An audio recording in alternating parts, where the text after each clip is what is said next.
Smith, 1900 Windstone Circle, Northeast. And I thank you in advance for your willingness to listen carefully as we share our concerns. During our first meeting, on July 6th, most of us talked from an emotional base because we really had little time to prepare. We simply felt the hurt from the Tamarkin proposal. Tonight we will also speak from the heart because the proposed gas station will be so hurtful to so many people and our North Canton community in general. However, this evening we have factual data and testimony to support our emotional appeal to you, the 5 members of our commission. We have provided the Planning Commission with copies of our data and relevant testimony. You should have those materials in your possession. Please know that our group of concerned citizens decided from the very beginning to take the high road. We have made no threats. We have no hatred. We like our giant eagle. And we think Todd Waldo is probably a pretty nice guy. However, Todd Waldo and Giant Eagle have motives that are different from ours. While Todd may say that his gas station is for the convenience of its customers, the motive is clearly money. We know that. And that's okay. We can accept money as a motive so long as it is not at the expense of others, as it is in this case. Our primary motives, as you can see on our chart, are 5 in number. These 5 are identified first to protect the investment in our homes that many of us took years to attain, and secondly to maintain the attractive and safe community that now exists. And these motives are not mutually exclusive. Our passion exists because we care deeply, not because we hate. And our caring and passion includes our North Canton community and goes beyond our immediate area of Washington Square. We hope the motives of the Planning Commission are consistent with ours. I personally have talked with over 100 people regarding the Get-Go gas station proposal. That includes a university president, a school superintendent, a state senator, and a former executive of the Stark County Regional Planning Commission. Not one person, including any of these last 4, thought the proposal was the right thing to do. On the contrary, the general sentiment was, how could they consider doing such a thing? I am sharing with you right now the petitions that we have with 580 signatures. And I'll give them to you.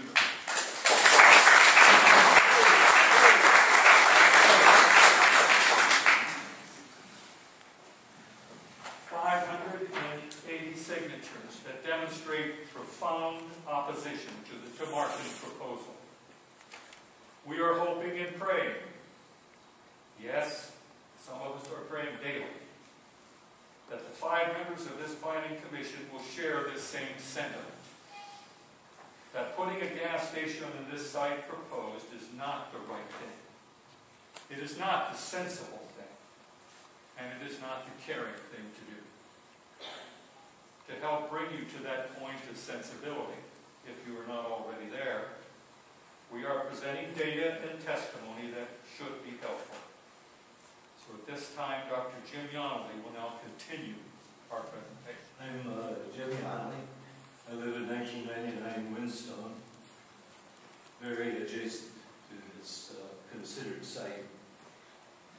No doubt all of you are certainly familiar with the location. Maybe not all of you walk the track. Maybe you don't even shop out there. But because of all this controversy that we're involved in, I trust that you've been there and are aware that the walking track, Stark Park, goes right through the middle of that. And to that point, I have a quotation from Bob Font, director of Stark Parks, who was interviewed by reporter Ashley Schweiker for the online news service called the NorthCantonPatch.com. 19th of this year.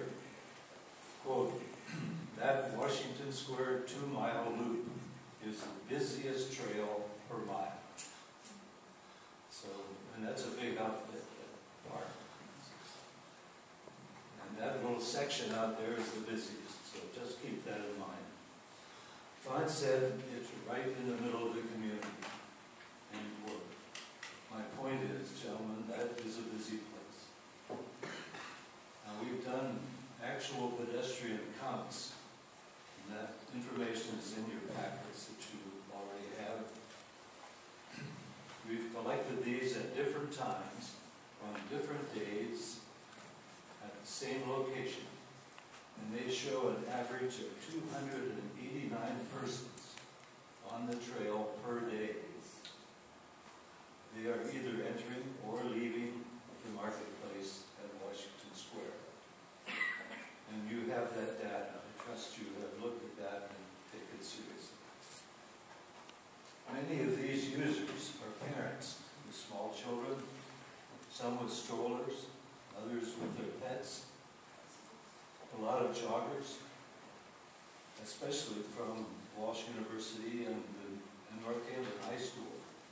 You see the cross-country teams coming by all the time. In fact, I have to, speaking to the point about traffic, pedestrian traffic, I have to back up and stop at my own sidewalk and look both ways, as I should be. But I'm especially careful about that because of this pedestrian flow.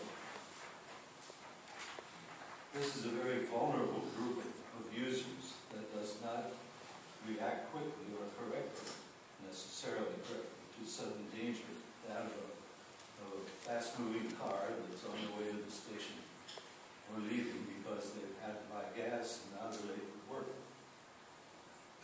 So these cars moving in and out of a gas station where vehicle traffic will be heavy. Now to further continue our discussion tonight, this about real estate values, I'd like to introduce Sue Siebert. Good evening. My name is Sue Siebert. I am retired from 30 years as a real estate broker, including 20 years as manager of the North Canton Alliance area for Cutler Real Estate. I have heard Giant Eagle's legal counsel discuss the zoning code. Chapter 1145 of the zoning code entitled Conditional Use Regulations. In reviewing the current matter, I do not think the applicant has supplied evidence to support the findings that the Commission must make. We are concerned about, and what guarantee do we have to the second requirement set forth in section 1145.02.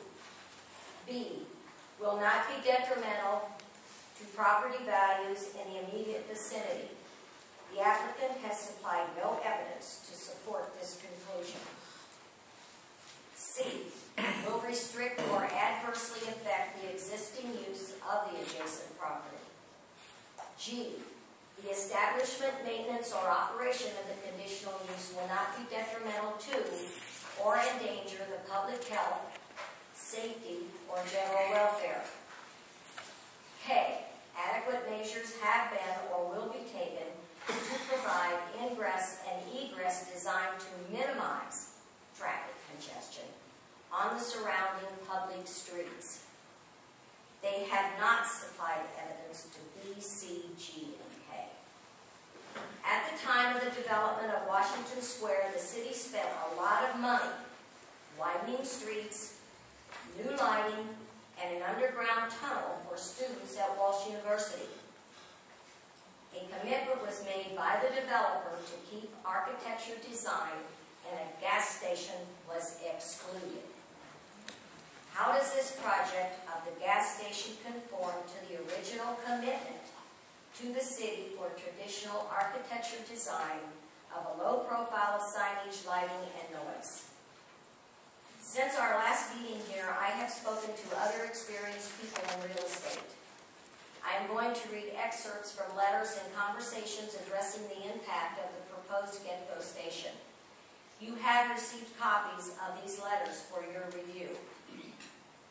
The first letter is from Peggy Johnston, a realtor for 33 years. She says, a filling station near the villas of Washington Square is a strong negative. Very possible decline of their property values. The placement of a filling station will adversely affect property values. The villas that back up to the filling station will immediately begin to lose property value. There is absolutely no doubt about that. It will have an effect on the values of the other villas in Washington Square, whether they are close to the filling station or not. This is not something that should be taken lightly. From the chief appraiser for the Stark County Auditor's Office, he said that it would have an effect. It is a unique situation and would be a nuisance to the homeowners. If the filling station is built and properties start selling lower, the auditor's office would do a study of the area and probably consider the effect of economic obsolescence.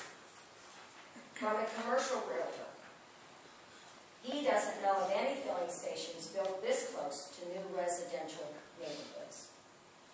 I also have a letter from Mr. Martin Jacobson. He says, I am considering the purchase of a presently vacant home on Windstone Circle. I am hesitant to proceed as long as the approval of the gas station is a possibility. I share the concern with present residents that this proposed gas station may impact the prices and desirability for their homes. We are concerned about the effect of the filling station and the aesthetics of the area. As realtors, we talk about a property's curb appeal. I know this topic does not lend itself to statistical evaluation. It is more in the eye of the beholder, like curb appeal. It is an important factor in determining property value. And I know you take your decisions very seriously, because you are also residents of North Canton and you want the best for our city. My opinion is that another filling station is not a smart economic decision for North Canton. I appreciate your consideration on the information that I have presented to you. Thank you, and Dan Seipel will conclude our presentation. And as I begin my presentation, you will probably wonder, where in the heck is he going with this? Well, please bear with me and you'll see. An incredibly ugly woman walked into a cocktail lounge carrying a duck. She sat down at the bar, put the duck on the bar stool next to her. The bartender came over and said, "Where did you get that dog?" The lady said, "That's not a dog, it's a duck." The bartender replied, "I know, I was talking to the duck." In today's version of the story, Todd Waldo comes to the North Canton City Council chambers with a dog and tries to convince the Planning Commission it is really a duck. You've heard the other speakers give factual statements and present fact-based opinions on why this dog should not be adopted.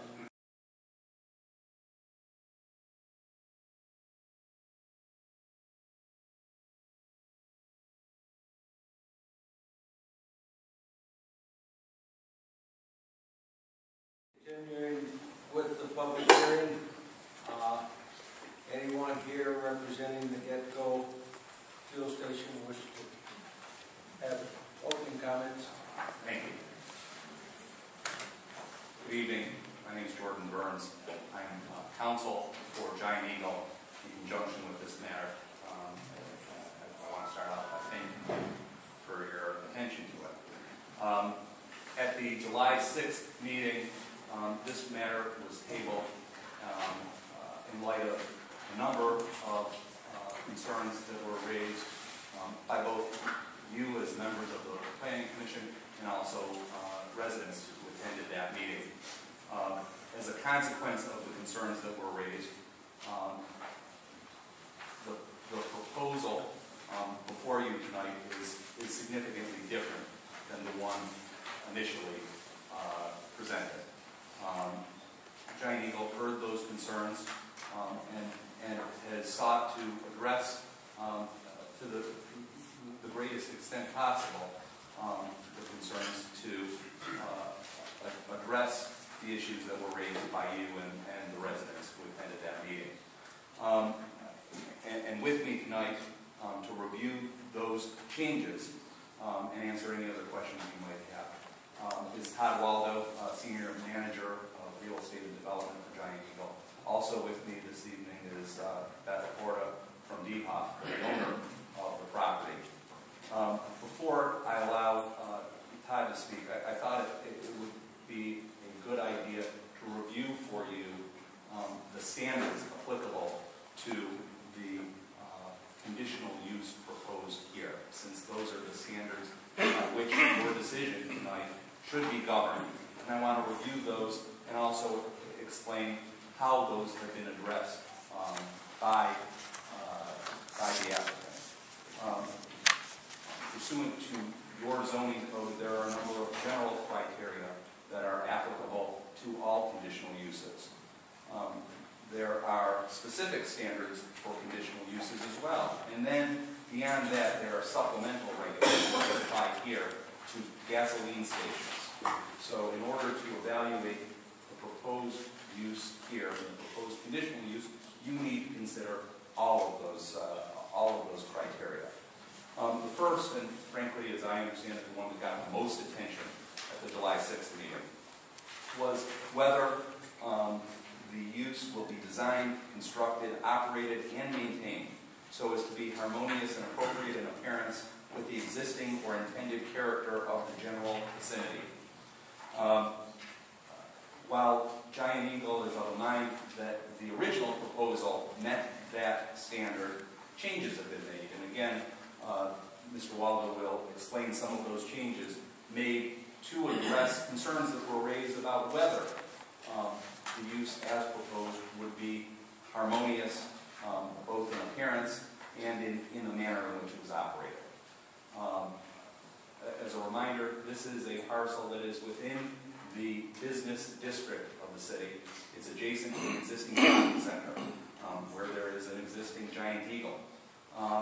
And so it is our contention that the immediate vicinity is unquestionably of a business character. If this conditional use were not approved, there are any number of permitted uses that could be developed on this property that frankly we believe would be more invasive, more objectionable by those in the audience who may have concerns, but which this planning commission would be unable to prevent.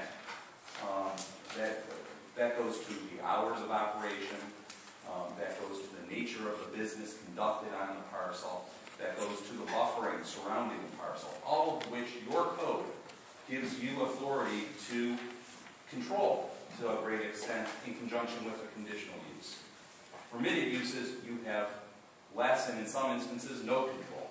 So here you have an opportunity through your code to create something that may indeed be more harmonious with the area beyond the directly adjacent property, the shopping center, than you might otherwise have. I just want to chronicle what's happened since the last planning commission hearing, and John Eagle definitely, we value the opinions of our customers and our neighbors, and we take that very seriously, and we are a very active participant in the community, and we don't take that lightly. So we took the comments and concerns not only from the planning commission, but from the neighborhood group in which we met with multiple occasions, one time after the planning commission hearing on July 6th, as well as with the city staff.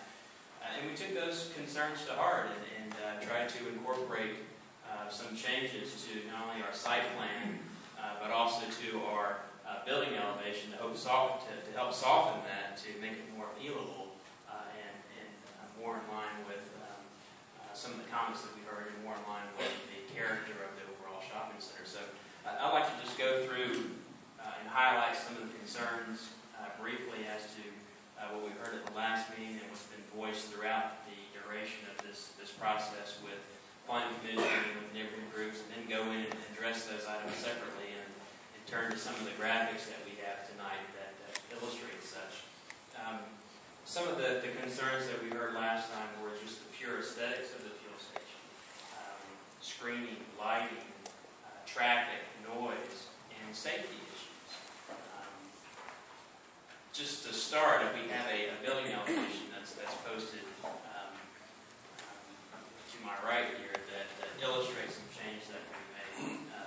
Concerns last time were the harshness of some of the colors and just the overall design of it. So to soften that, we've changed it to earth tone colors, muted the colors quite a bit. We've stepped back from our corporate colors here. As you can notice, is a beige color scheme. We've incorporated, as of last time, had the brick veneer on the kiosk building itself. We added a stone veneer accent that would be similar and compatible with that which exists in the shopping center today. We've also softened the fuel canopy. And in order to do that, to make it more consistent with the shopping center and more of a residential appeal with the mansard shingled roof, we had to slightly raise the height of that canopy to do so, but our clearance height is still the same. So we've got a fascia that's been changed to a beige color, and then we have, in addition to that, more of a mansard type of design for the roof. Again, that's strictly more in compliance with what's existing today in the shopping center. So with that said, we feel that we've made some drastic changes there. We've also added some cornice details to both the fuel canopy and also the kiosk building itself. That's noticeable as would be similar to the EPIS trim color, which is a whitish, off-whitish color within the shopping center itself. So from that standpoint, we've come a long way since the initial application. So another safety concern, which I think was well verbalized by the neighborhood group, is the impact to the existing nature trail that runs adjacent to the shopping center, internal shopping center drives. As part of this, as you can see in our site plan, we do have proposed curb cuts located along that main shopping center drive, I'll say the east-west shopping center drive. Because of that, the nature trail is proposed to be relocated where it crosses that access drive, such that it crosses at an intersection where there are some stop controls, and it's even a safer location because you do have those stop controls where motorists have to yield and are looking out for pedestrians that may be crossing. And then it connects with the nature trail to the south with relatively little impacts. We've essentially bypassed that nature trail around the proposed development outside of harm's way at the curb cut locations, and then connected it further to the west and to the south to the existing trail. Is that Borda? I reside at 4852 Lamberton Avenue, Canton, Ohio, 44705. And I'm here tonight representing McKinley Development. This is a very difficult room for me to be in tonight. And I realize that I'm going to be a most unpopular voice, saying that I support, on behalf of McKinley Development and personally, at Get-Go at Washington Square. We've heard a lot of things tonight, and some of them are impressive. 580 signatures. That's an impressive amount of signatures. I know. I walk the streets for liquor auctions. I walk the streets to get people elected. It's hard to get signatures. But it is a small amount compared to 17,000 people who live in the city of Buchanan. It is used trail per mile. I think that's great. I think it's great that we have such a fantastic amenity at Washington Square. I personally know I run it at least 3 days a week. I'm training for the Chicago Marathon in 4 weeks, so I'm there often. And I'm very interested to make sure that that trail stays safe. I would not be a proponent of this Get-Go gas station if I thought for 1 minute my safety would be in jeopardy, because I plan on using that trail for a long time to come. Property values, Mr. Ford wants a guarantee. There's not many things that we can guarantee in this life. But I can tell you that you might want to consider our track record, the Washington Square Shopping Center as it stands today. It is perhaps the one thing that should speak the loudest tonight. We heard many of these same concerns before we built Washington Square. Some of them are very legitimate, and I don't mean to take away from them. And we hear you. And we think Get-Go and Giant Eagle have come a long way to answer many of these concerns. But if we had listened only to the concerns, only to the negative voices, only to the voices that feared the unknown, the shopping center would not be here today. I don't think anyone in this room is an advocate of that. We understand it's impossible to please every single person, but we believed that the shopping center we wanted to build would be an asset to this community. It would service the needs of this community, making life more convenient and more enjoyable.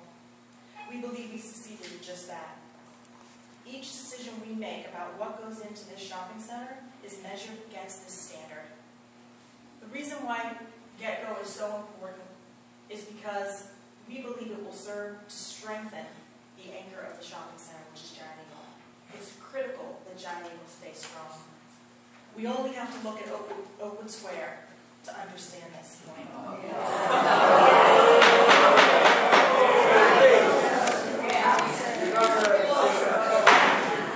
going to ask that you be removed if you're not going to be orderly. I appreciate your orderliness preceding this. Quiet, please.